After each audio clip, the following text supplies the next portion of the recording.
Good morning, YouTubers. This is D-Rock coming at you. Today I'm going to be talking to you about the ILX-507 that I installed in my 2004 Dodge Ram.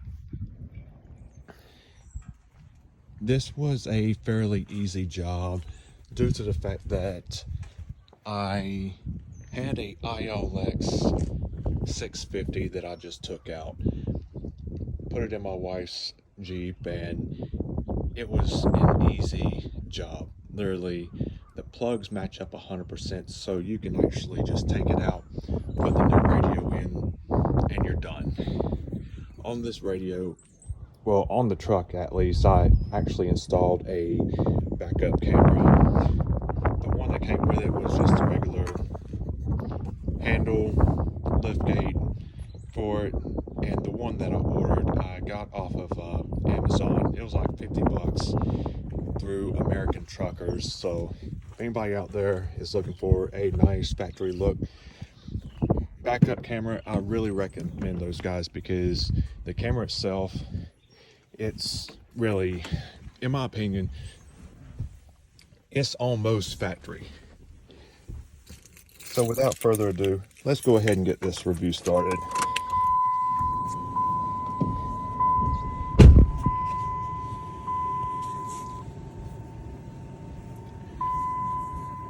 So on this radio, let me go over what I've done so far. So far, I went out and got one of these MagSafe chargers, and because I eliminated this cigarette lighter, you know, because none of the new vehicles come with them anyways. I don't never use one, so it was really no point of me actually having one. So I got this little dual USB-C adapter, plug straight in, and I was actually able to utilize the two plugs that come off the back. You have one that's for Android Auto and Apple CarPlay, and then you also have a secondary, and to my knowledge the secondary is going to be used for later on for the an actual GPS navigation system is what I'm understanding. It's supposed to just plug right in and it gives you onboard navigation. I don't see a need for it, just for the simple fact that most people have a phone that has either Apple CarPlay, Waze, Google Maps, whatever they decide to use, it's already on there. So there's no point in spending, I don't know how much they're going to cost, but what I've been looking at was around $400 to $500, and I haven't yet seen a actual review on one, so it's hard to say when that's going to be available. But yeah, I put that in. I couldn't be happier. It's not like I actually use it that much, but if I need to do it like the simple upgrades on the radio or whatever, it's right there.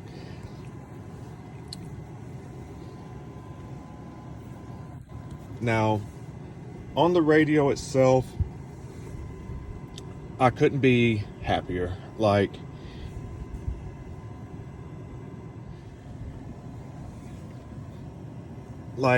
you know, as far as the radio it goes, you know, it gives me my radio display. It has HD on it. I don't really listen to the radio that much, so I couldn't tell you too much about the radio itself, but because I eliminated my factory antenna, went with a short stubby one, I don't think I'm getting the stations that I normally was getting, so I just really stick to my Sirius XM. Now on the Sirius XM, I'm happy with it. Compared to my ILX 650, it was okay. Like, it got to the point, it was short and sweet. It gave you the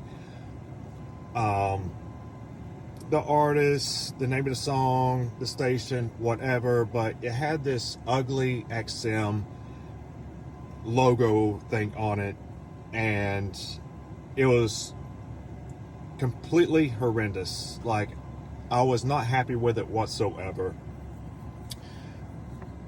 The only downfall I have found on using the actual Sirius XM on this radio is on my 650, I was actually able to change my presets with my steering wheel controls. And on this one right here, you cannot do that. Like, I'll use my steering wheel controls. All it wants to do is literally go to the next station, and that's about it. Or if you're basically using the radio itself, it does the same thing. So you literally have to go through here, and you got your stations right there. You have 3 Sirius XM stations to choose from. I believe there's like 18 on each station, so you have like, I don't know, probably more presets than you really need to add. I like the fact that if I'm listening to a song, I can actually pause it. I can go back to the beginning of the song. There's also another setting on there that you can actually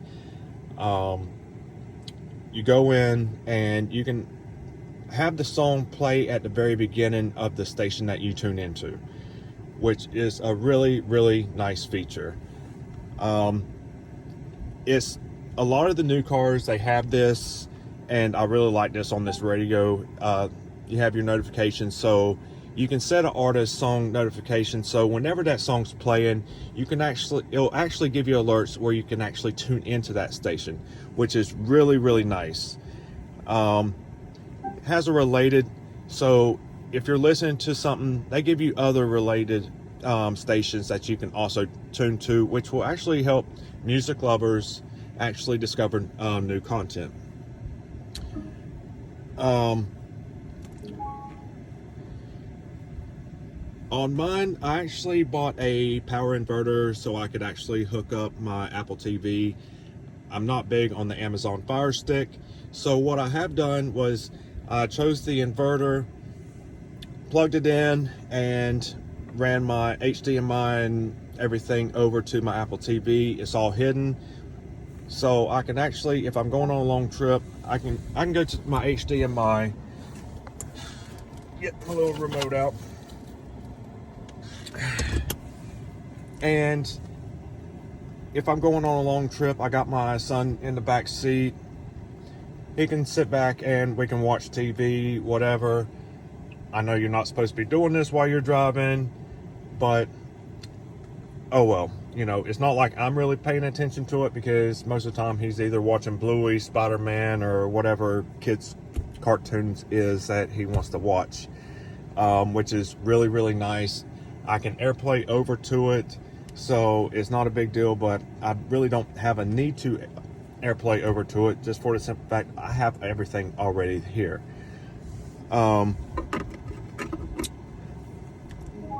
One interesting thing that you also can do is you have your cameras right there. So if I had multiple cameras, I would actually be able to choose which camera I was wanting to go with, whether it's a side camera, front camera, secondary back camera. But the camera itself works really, really good. It's basically just there. Like, I don't use it that often. I do still solely rely on my regular rear view and side view mirrors, but when I am backing up, it is nice having that way. If you're at Walmart, Lowe's, whatever, and you're backing up, a lot of times these kids, they want to run out and you do not see them.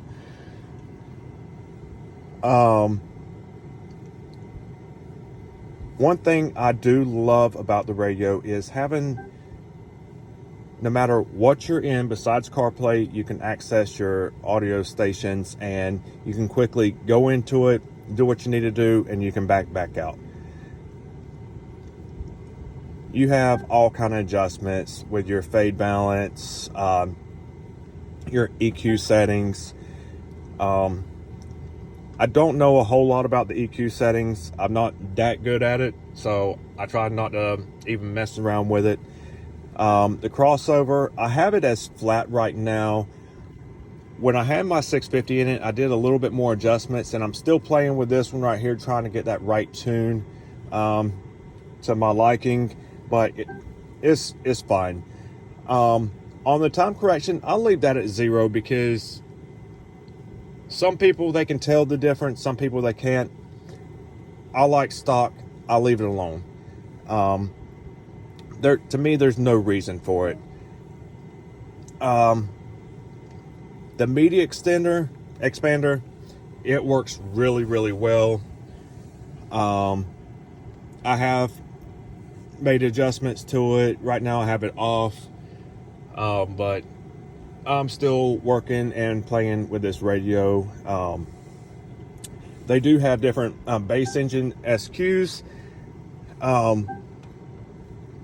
You have your standard, your mid bass, your rich, your low bass, your punch. I normally do my punch, if anything, but the only downfall is if you're running the bass engine, you cannot control your sub from this little dial right here. It has to be off for you to actually do anything. The only thing I wish they could have done different was, you can access that stuff in any of the music stuff that you're listening to, whether it's your Sirius XM or your radio. You can also access it through your HDMI. No big deal. Now, when you go over to Apple CarPlay,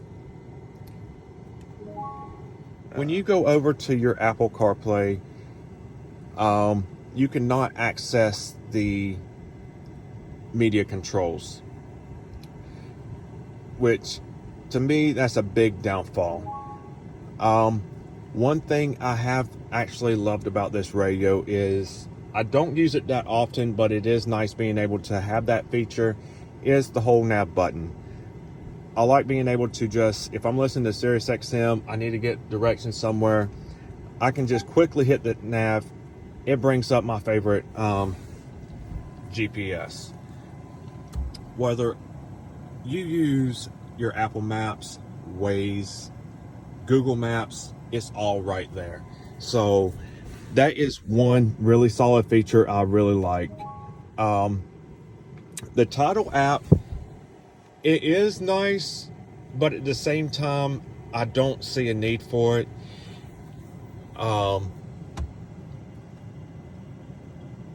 If you're using wireless Apple CarPlay and you need to use your hotspot to use your Tidal, you have to disconnect the wireless CarPlay just for you to use the Tidal, because the Wi-Fi that's actually inside the radio, it can only do one or the other. It can't use both. So you have to choose whether you're going to use your Apple CarPlay or your Tidal. It's not really a big deal to me. I use Sirius XM for most of my other stuff, but if I want to listen to Tidal music, I can just use the app that I have on CarPlay. Now, we'll go over to the setup. You got your device list and everything. I haven't messed around with too many different things on here. You got your functions. I haven't really messed around with it a whole lot, so I couldn't tell you 100% all about it. Now, as far as the system goes, on your clock adjustment, it's so much easier on this radio. You have a Wi-Fi GPS antenna, whatever you want to call it. I don't even know exactly what it is. It has to be plugged in for you to use your wireless CarPlay, so I'm assuming that it has something to do with the Wi-Fi. But with that being installed, I don't have to worry about having to change my clock and all this other stuff. I disconnect my battery if I'm doing certain stuff, put my battery back on. With my other radio, I would always have to adjust the time, which is no big deal, but it's just a pain in the butt. With this radio, I don't have to worry about that no more. I pick my time zone, set my daylight savings time, the rest is done. you have your home screen type. You can have your normal, which I showed you earlier. You have your enhanced text. So what that does is it just makes those a little bit bigger, but you have to scroll through. You know, it's not a big deal for me. I'd rather just have the normal, but it is what it is. You've got your screen lighting, your screen color. The one thing I wish you could do is actually add your own background.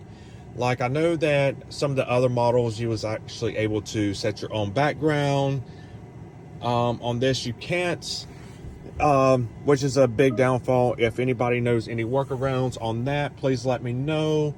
If you can change your splash screen on this, please let me know, because I would love to be able to have some kind of like Dodge Ram splash screen just pop up, you know, trying to make everything look factory, feel factory, make it my own. But for some reason, Alpine did not want you to do that with this right here. You have your source priority set up, which I just changed the order of your what sources you want to choose. It's no big deal, unless you use the enhanced text where you have 3 main things that you want to go to really quick. It's not, you know, that much of a big deal for me. Got your vehicles types for phone link, steering wheel, left, right. You have your different fuel types that you use, EV connector type, whatever. And I guess that's really going back to when you're using your Maestro. I don't understand all that, but whatever. Your belt software updates. I'm trying to do this, but apparently my mom's wanting to send me a bunch of messages, so it was always popping back up. So what's going on is I'm currently running the 2.030 update. I don't understand the car by car update. Maybe you have to have Maestro for that. I don't know 100%. Now, when you do these updates, make sure that you clear all settings, reset it, because it just makes a big difference with the radio to do that. But do screenshots of your radio for any settings that you actually had that you want to, you know, make sure you go back to, because if not, you're going to have to start all back over again and try to reset your audio settings by ear, or however you use it. That's how you need to do it. But yeah, that's pretty much all that I can really say about this. It's a really great radio. I couldn't be happier. Oh, one other thing, because this is a 2004 Dodge Ram, Maestro is not compatible with these trucks. They're not compatible until 2006. So if anybody knows out there a workaround on trying to get Maestro compatible with the Dodge, please let me know. If you have any questions, comments, whatever, feel free to go ahead and leave them. This is my first video, and hopefully I can do some more videos in the near future when I start doing more stuff to the truck. I currently, for Christmas this year, my wife got me a dual powered subwoofer. It actually works really well with this radio. I know with the ILX-650, you know, it sounded good, but this radio just makes it hit so much harder. I don't look for I don't need something that's gonna take my rearview mirror off and rattle the glass, and where 2 people down from me can actually hear the bass from it. I have it in here for my own enjoyment. Later on, I do plan on trying to put a infinity amp in here and probably put 2 10s underneath the back seat. So I'm definitely probably going to go with an Infinity. I love the Infinity products. If I don't go with Infinity, I will definitely be going with Alpine. So without further ado, if you have any comments, questions, concerns, or whatever that I might have missed on this video, feel free to reach me in the comments. I will get back to you as soon as possible. I know that you guys are busy, I get busy, and we forget whatever, but I promise you I will be back to the comments, and I will reply as soon as possible. Big shout out to Car Stereo Chick. I watched the videos that she did on this quite a few times before I actually placed my order with Crutchfield. Crutchfield was really helpful on this as well. Big shout out to the Alpine guys. Like, they really did it up with this radio. Like, I can't complain. But other than that, y'all have a very blessed day, and I'll see you in the next video.